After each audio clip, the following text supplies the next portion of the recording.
universal. He could put his hand to most any style. And the classic one, it was a B-side to one of their very successful singles, Jigsaw Puzzle Blues.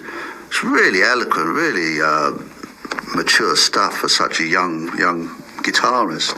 Peter Green, I think, was wanted to expand the band. I mean, Albatross is not really blues, is he? So I think he wanted... They're kind of heading more progressively in that direction, consistently.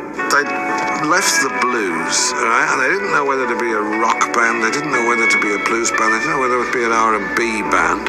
They hadn't yet got the songwriting that would characterize the later band. The one factor, I think held them together was recruiting Christine Perfect, or Christine McVie as she became.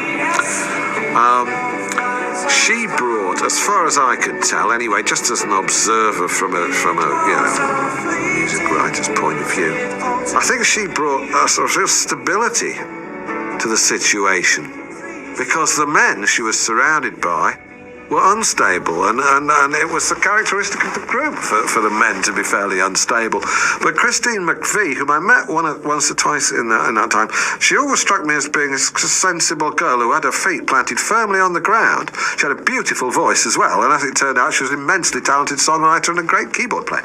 But that's beside the point. You know, there's probably a lot of this. She brought this stability to the lineup. Christine McVie is a great keyboards player.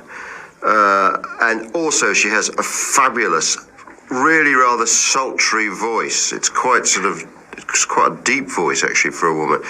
And it adds another element totally, because this is up till then, this is a group of blokes, definitely. These are definitely blokes in Fleetwood Mac. And clearly she brings another element to it. It probably softens them in the way that they were already being softened by the addition of Danny Cowan.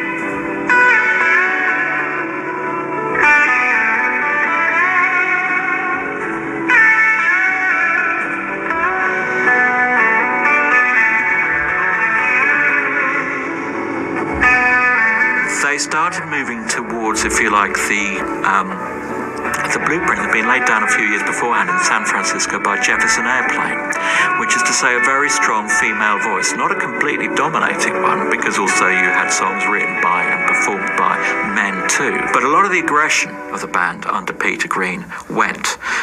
It also ceased to be a band where you waited with breathless anticipation for the guitar solos. So it lost a little bit of its identity.